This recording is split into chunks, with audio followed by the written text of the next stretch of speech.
iniBuilds, what? And then we need a picture. All right. Recognize that? Yeah. Okay, we have a quick teaser for you. We do. Here we go.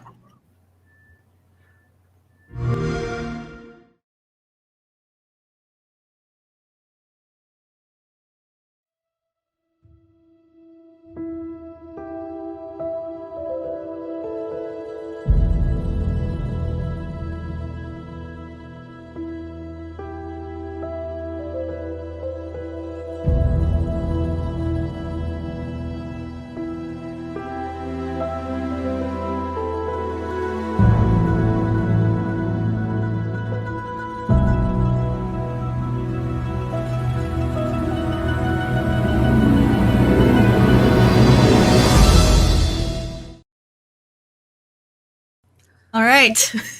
Now we have to pick, Jane. Yeah, we had like a really big surprise, and then we have a smaller surprise. But do you want to do this now? I think we should. Yeah, let's go ahead and do it now. Yeah. Jorg, if you'd like to introduce it, then I'll play everything. Well, I mean, so we said this a year ago. It was very upsetting when the plane was destroyed, and I remember saying we're gonna remake this in the digital space, but we need help, right? We didn't have much insight or I mean, there's no reference. We couldn't go scan it, those types of things. So in all of our efforts to work through everything with Antonov, they've been really, really helpful to the degree that I think we have a video maybe to show. How do we start this, Jane? This is improv, folks. Like there was a chance there would be a live appearance. There is a live appearance, but anyways, let's just maybe roll the video. What do you think? I will just roll the video. Let's speak for itself. Here we go. Dear friends, I'm Mriya Antonov, commander of An-124 Ruslan and An-225 Mriya. I have been flying this aircraft for over 25 years, and I have been able to fly this aircraft around almost the entire globe. We delivered hundreds of thousands of tons of goods for people worldwide, especially during the COVID-19 pandemic. However, in February 2022, war came to our native land. Ukraine experienced a violent invasion and destruction by the Russian occupiers.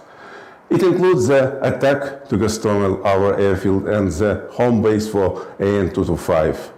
Mriya, the world's largest aircraft, a milestone in history of world aviation and the symbol of strength and creativity of the Ukrainian people, was significantly damaged.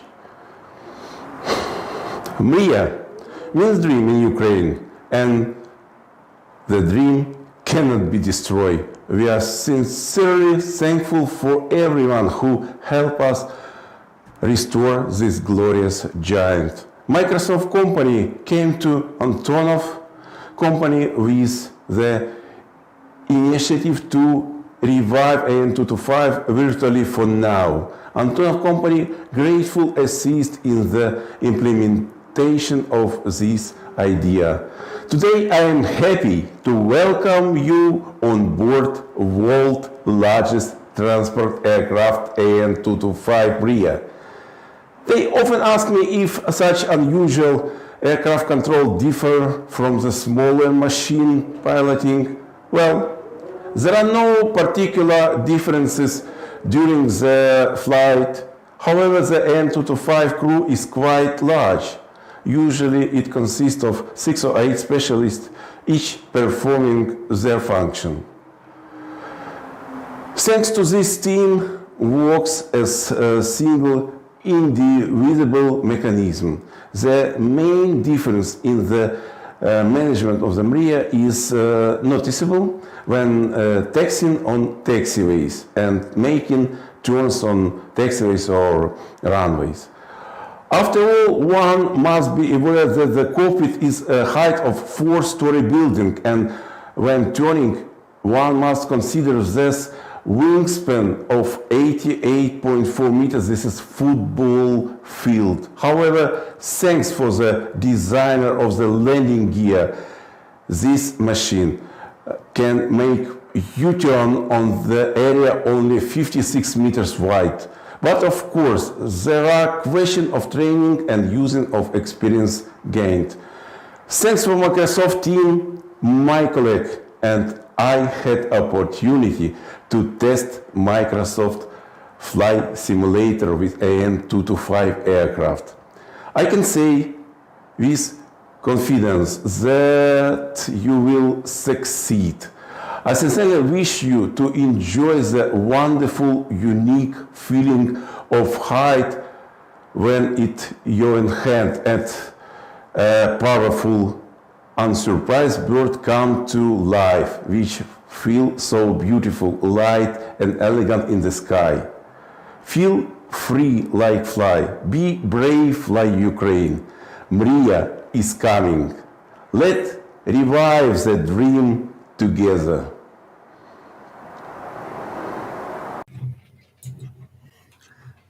All right. I don't know if I'm still on, but Yes. I don't get jitters often, when I meet people. I meet plenty of big shot people, but I talked to him the other day. Man, the guy, he's a legend. I was so honored. And so he tried to be here today, but I think he's currently flying. But I think we have somebody who can speak to this from the Antonov perspective. Jane, do we have that? We do, yes. Welcome, Pavlo. Glad you can join us today. Hey, my name is Pavlo Cheryshev, and I'm here to greet all of you on behalf of Antonov Company. Sadly, Mr. Antonov is right now on a mission, but I'm really excited to be welcomed in such warm and enthusiastic community. Antonov Company was not represented in Microsoft Simulator before, mostly because of us being, traditionally closed for the internet community. And however, during the war and with all of the help and support by the entire world, we become much more open. And I believe you will see much more surprises in Microsoft Flight Simulator as a result of our new partnership. I hope you will enjoy flying our planes. Awesome. Thank you so Pavlo. much for joining. Mm-hmm. It's been a pleasure. Now we have somebody from iniBuilds. Cameron, are you there? Hi, yeah, I'm here. Awesome. Well, amazing to be able to work on the Antonov 225. It's probably one of the most legendary aircraft in the world, and we've been able to bring it into the sim. And it's, as people were just saying about before, it's such a unique experience. So I'm going to start by going through the flight deck and just trying to give you an idea of scale. The scale of the plane is just unbelievable. So if I just start to pan backwards here, you can start to see the captain, first officer's seating position. And that's obviously normally where we would end. But we've actually got the engineers panel here, which has got a little bit of a kick out. This 90-degree panel is unique to the 225 as compared to the Ruslan. We've got some engine instruments here, and we also have a dedicated electrical engineer station. This really gives you an idea of the complexity of the aircraft, where this was one person's job just to run the electrical system, which is pretty amazing.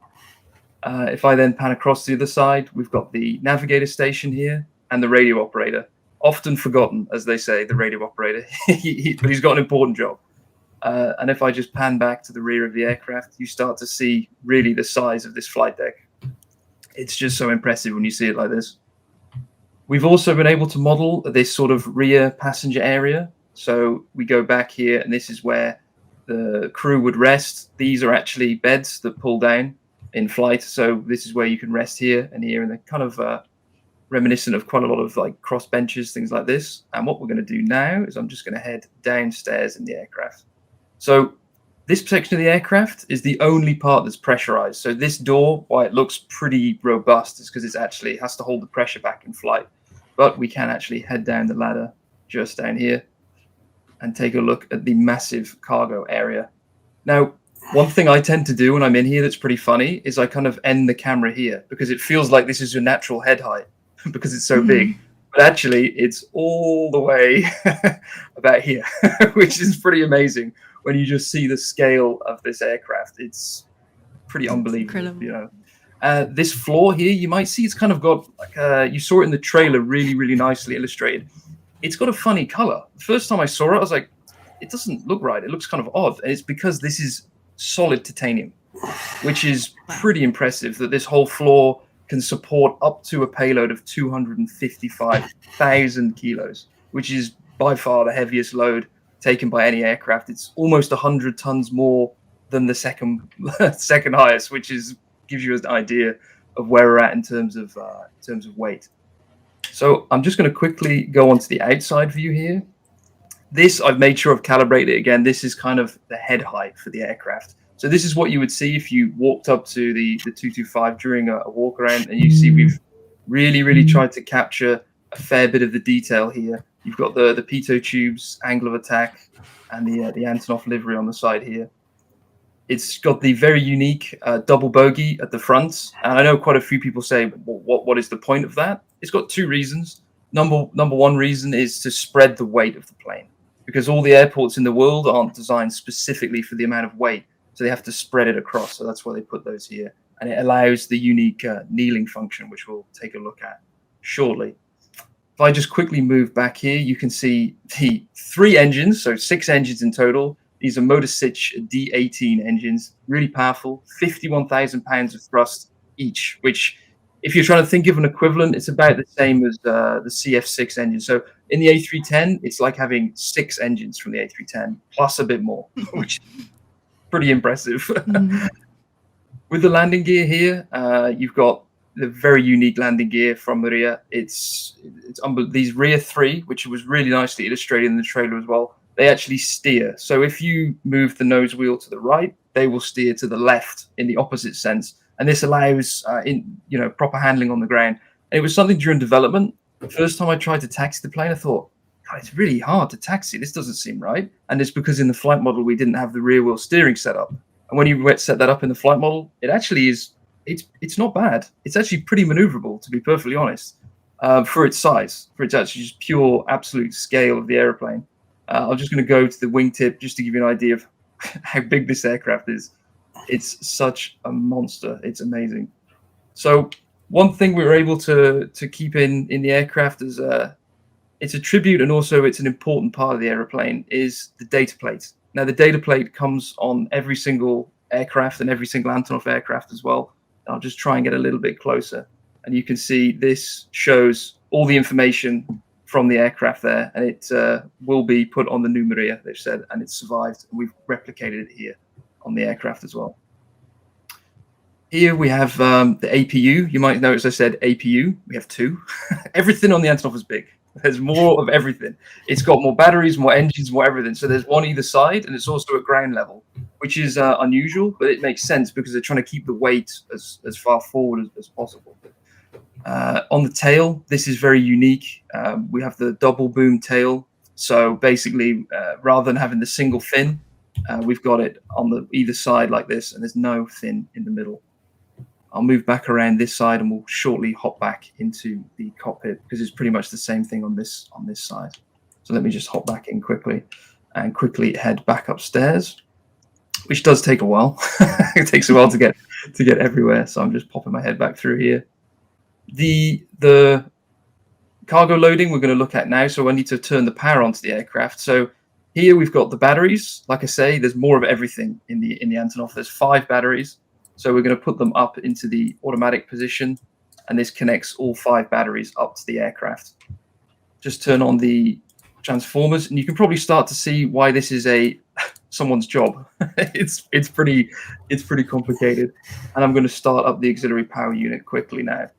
So one thing that we've done to try and make this a little bit easier to use for people is, if you notice, everything that's tooltipped, it's obviously going to be in its localized language. And everything that it isn't, like the annunciator lights, you can swap between Russian and English. So you can have it in the original, or you can have it in English, so you can actually see what's going on with the aircraft. So I'm just going to start that now and head back forward as well. While that's happening, I will start to try and show something we have here, which is the payload section. So we have different payload options that you can load through here. And on the ground configuration tabs, we can pick different things to load. So we have fire trucks, and these are loads that normally the An-125, the 225 took. And if you load this in, it actually adds the real weight into the aircraft, which is pretty cool. We've got helicopters. We've got a boiler. This is the heaviest load. This in itself is 183,000 kilos, and they carry quite a few of these. And I'll start opening the main door now. I'll just hop quickly back onto the outside. Now, for the cargo door, if I had this in real time, it would take about 6 minutes, which I think would probably be all the time we have. So we have an option in the EFB that does it fast, which is this mode here. And we have one as well that does it in the real time. So if you want, you can do it either way. But at the moment, this is the fast mode. The sequence goes like this. The forward door comes up. And you can actually, if you see here, it's kind of interesting. You see these little, we call them the ears. I don't know what they're actually called, but they kind of poke out to allow the door to swing all the way back like it does here. And then the next thing we're expecting to do is these little legs will come down and then the door will drop down. And we'll load the cargo in. And I probably have been talking for too long. I could talk about this aircraft for days, so you'll have to stop me. I'm sure people would listen to you for days. I can go on about this plane. It's absolutely it's such an interesting plane to be involved with, because there are these things that, you know, when you look at a Boeing or an Airbus or all these different aircraft, you think, oh yeah, they do it like this. But in the Antonov, it's done a bit different. It doesn't mean it's wrong. It's just different. And then you start to learn. You go, oh, that's interesting. Okay, that does make sense. And here you go. You can start to, you hear the hydraulic pump kick on, and now the whole aircraft is starting to tilt forwards with the main gear coming down at the front. And you can sort of start to see it happening like that now. And then the ramp will come down shortly. So like they were saying, that you're 4 stories up when you're taxiing this aircraft, but when you're inside the cockpit here, you're actually enclosed completely by the nose, which is kind of interesting. We're expecting this to sort of stop shortly, and then the ramp should start to come down. But there are plenty. Sorry, go ahead. Oh, someone was asking about the sound.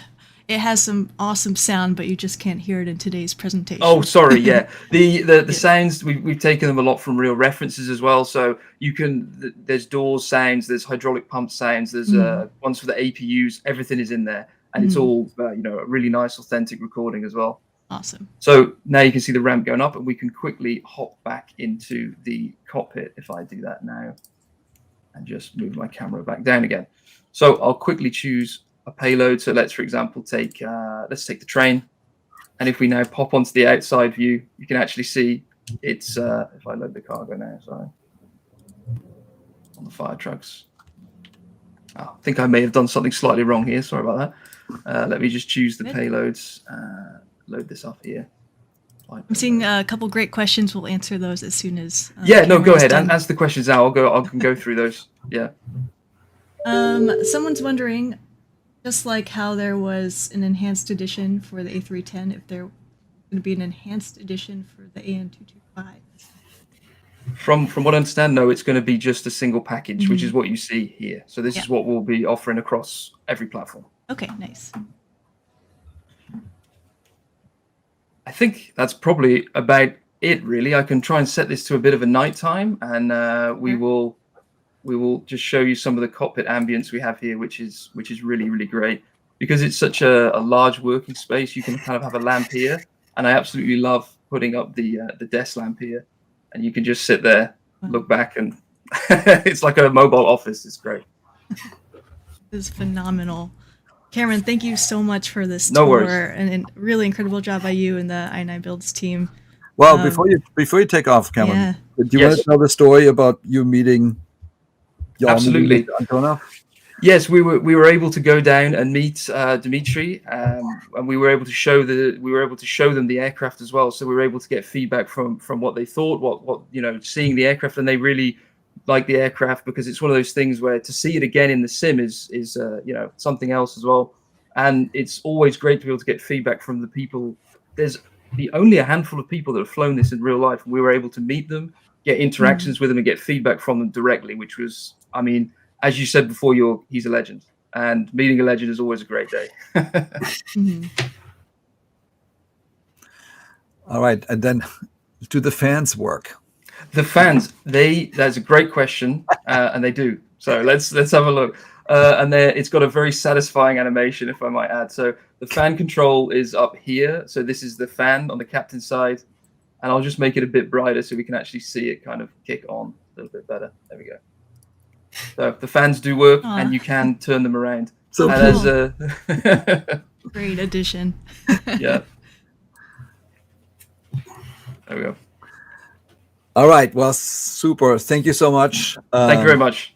Both of you, Antonov, for helping. It's been great, and it's we're getting close. So there are a couple of questions that I wanted to address, mostly about date and price and those types of things.